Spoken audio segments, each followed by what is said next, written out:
déjà coulé, soit qui vont couler cette année, quoi, ou l'année prochaine.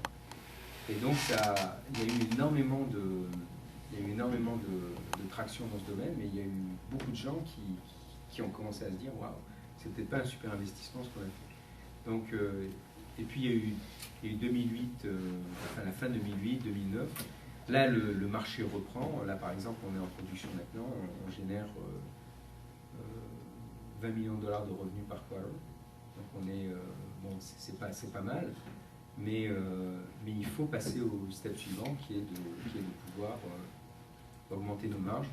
Et c'est un marché de commodité, donc tu augmentes tes marges avec le volume. Donc il faut s'agrandir, il faut faire encore du revenu. Il faut... Qui t'achète? Est-ce que ce sont des installateurs ou est-ce que ce sont directement des... Non, alors on a des clients across the board, c'est-à-dire on a des clients en Asie, on a des clients en Europe, on a un très bon client en France, on a aussi des clients aux États-Unis, et on a bénéficié, mais ça c'est vraiment un accident, on a bénéficié d'un concours de circonstances qui est quand on a racheté notre boîte au Canada qui est basée à Toronto. L'Ontario a créé ce qu'on appelle un feed-in tariff. En fait, le feed-in tariff, je peux expliquer à ceux qui ne savent pas ce que c'est quand vous générez de l'électricité qui est renouvelable, le gouvernement peut créer une structure pour favoriser le renouvelable. Et pour faire ça, comme le renouvelable n'est pas nécessairement compétitif avec le coal ou tout autre, ou le hydro, ou le nucléaire, il crée ce qu'ils appellent une structure de coût pour l'énergie renouvelable qui est plus élevée en kilowattheure que ce que vous payerez si vous utilisez une source traditionnelle. Et c'est ce qui a développé tout le marché renouvelable en Allemagne, parce que les Allemands ont inventé cette structure de feed-in tariff. Ça veut dire que vous allez payer 10 centimes de dollars ou d'euros pour votre énergie traditionnelle, mais si vous revendez votre énergie qui est créée par le solaire, vous allez la revendre 50 centimes d'euros.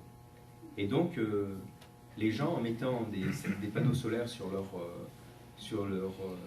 toit, c'est devenu un cost center. Ça veut dire ça leur a permis non seulement de complètement écumer les coûts du solaire et de ne pas payer d'électricité, mais aussi d'avoir un chèque tous les ans, quoi. Un chèque significatif en fonction de l'énergie que vous créez. Et donc ça s'est développé à des fermes solaires où on crée ce qu'on appelle des power plants avec plusieurs dizaines de mégawatts d'électricité qui est générée par an. Et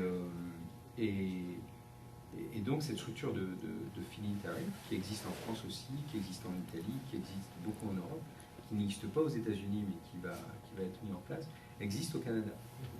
Mais les Canadiens ont créé ça, en fait, l'État de l'Ontario a créé ça pour favoriser les emplois au Canada, en particulier dans l'Ontario. Et donc il faut avoir ce qu'ils appellent Ontario Content. Ça veut dire que si jamais vous installez un système solaire chez vous, il faut que quelque part vous ayez quelque chose qui soit fait au Canada là-dedans.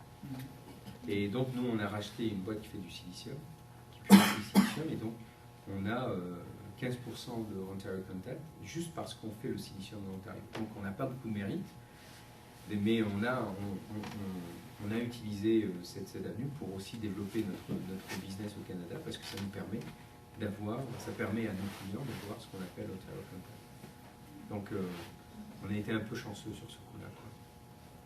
Parce que en fait, quand on a racheté la boîte en début d'année, le projet de feed-in tariff a été mis en place le mois suivant, quoi, au Canada. Donc c'était vraiment pas quelque chose qui était prévu. Donc il faut avoir un peu de chance. Oui. Mais tu connais la devise américaine qui dit que la chance est le produit de la rencontre, de la préparation et de l'opportunité. C'est-à-dire que si tu n'es pas prêt, la chance... Ouais, non, je suis d'accord. Ouais. Mais c'est vrai que c'est l'opportunité. Et c'est là où je pense que les Américains sont très forts parce que moi je me rendais compte, je disais à nos investisseurs qu'il fallait qu'on s'intègre verticalement et que c'était important pour la boîte.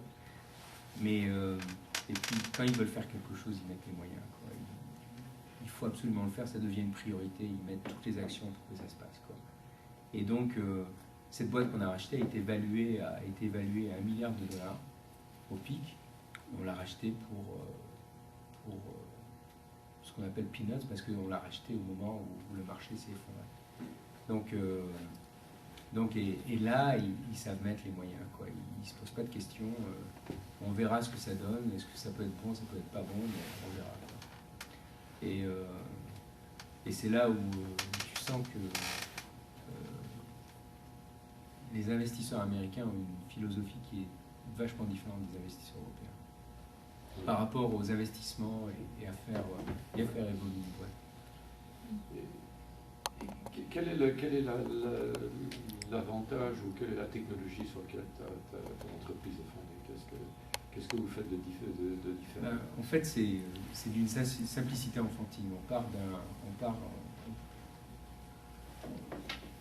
Comme on dit en anglais, we go backwards. Ça veut dire que tu arrives au produit final et tu dis ce produit final il coûte tant, comment je vais faire pour qu'il coûte moins cher? Et donc tu dis ok, je veux avoir un produit qui est comme ça. Qu'est-ce que je peux faire qui coûte moins cher? Donc quand tu fais l'étude du produit, tu te rends compte que 80% du coût du produit vient du silicium. Mais parce que le silicium est cher et parce qu'il est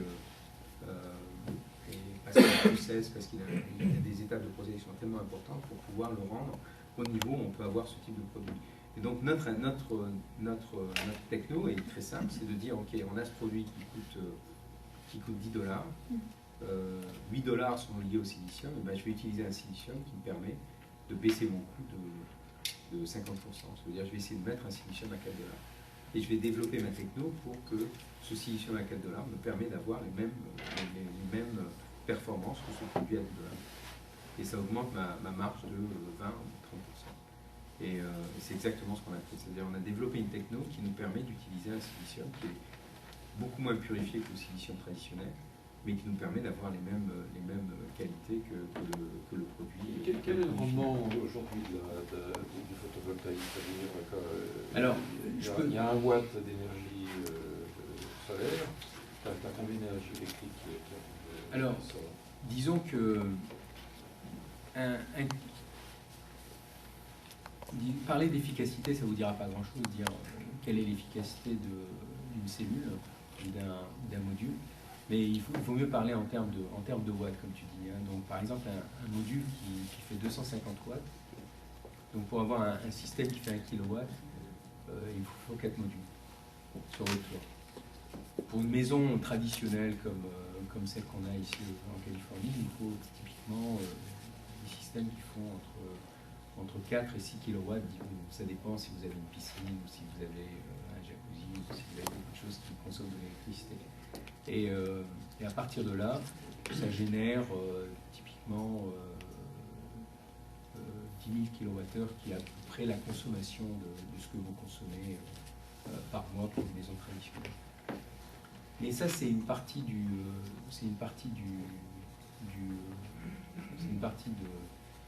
la valeur ajoutée, parce que le marché résidentiel, le marché des maisons, c'est un marché qui est limité. Ce qui est important, c'est de pouvoir créer un système qui permet d'utiliser le solaire, mais à très grande échelle, à l'échelle de, par exemple, des énormes générateurs de puissance qui peuvent générer jusqu'à 10 MW par unité. Et à ce moment-là, ça commence à pouvoir donner de l'énergie à des petits villages ou des villes ou des choses comme ça. Et l'autre truc qui est très important, c'est ce qu'on appelle la connexion à la grille électrique, qui permet justement de pouvoir transférer toute l'électricité et de pouvoir la transporter à différents environnements. Et donc ça c'est vraiment quelque chose qui s'est beaucoup développé en Europe, avec toutes les grilles qui sont connectées au système, au power plant, et ça se développe beaucoup aux États-Unis, parce que les États-Unis n'ont pas des bons systèmes de transmission d'électricité. c'est vraiment Antique, c'est vraiment très antique, quoi. Je veux dire, c'est vrai, c'est le cas de le dire. Tu as quelques régions en Californie qui ont des bons transports d'électricité, mais c'est là où on parle d'intelligence, de transport et des choses comme ça, où il y a énormément d'argent qui est mis en place. L'autre truc aussi sur lequel on surfe aujourd'hui un petit peu, c'est que les États-Unis veulent garder de la production en place aux États-Unis. Et donc on a eu une subvention de l'administration Obama qui permet de développer le solaire aux États-Unis. Enfin, de développer notre business de manufacturing aux États-Unis. Et tu veux travailler encore 50 ans dans cette entreprise ou Non. Non, tu sais, je vais beaucoup en Europe parce qu'on a beaucoup de clients européens et je prends beaucoup EasyJet, qui est une compagnie low cost, parce que bon, ça va entre Lyon et Berlin par exemple, et ça va entre... tu peux prendre un aller simple sans avoir à payer le plus fort pour avoir un aller-retour sur la France ou sur une autre compagnie. Donc, comme une start-up, il faut faire attention à notre budget voyage. Et EasyJet ont un magazine absolument génial. Donc ils ont toutes les villes où ils vont, avec les restaurants qu'ils recommandent dans chaque ville. Donc en général, je regarde, par exemple, à Paris, j'ai testé l'atelier de Robuchon, qui est vraiment très bien, qui a été recommandé dans ce truc, qui est vraiment pas mal. Mais aussi, ils ont des endroits incroyables, quoi. Par exemple, ils conseillent des destinations incroyables avec des photos, avec des histoires, ce qu'il faut faire, etc. Et je me dis, mais qu'est-ce que je fais dans cet avion, quoi? Aller à Berlin pour aller à un meeting, essayer d'attraper mon vol pour San Francisco pour pas passer le week-end en Europe, mais des fois je me dis, waouh, ça serait sympa d'arrêter de bosser, quoi. On va prendre 6 mois, on va faire autre chose que prendre des avions et aller voir des clients et aller voir des fournisseurs et que chacun pleure en disant voilà, ça marche pas, ça marche, voilà, il faudrait faire ça, les prix sont trop chers, etc. Et tu te dis waouh, t'as envie de faire autre chose, quoi. Donc travailler 50 ans dans cette boîte, non, ça c'est sûr.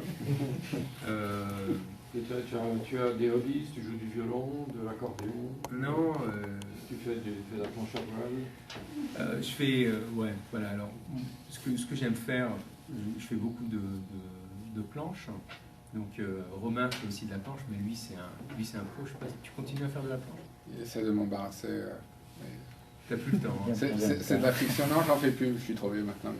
Mais bon, je me suis mis un petit peu au kite, qui est sympa parce que c'est à côté de la maison. Et puis, c'est un truc de fou, ça. C'est un truc incroyable.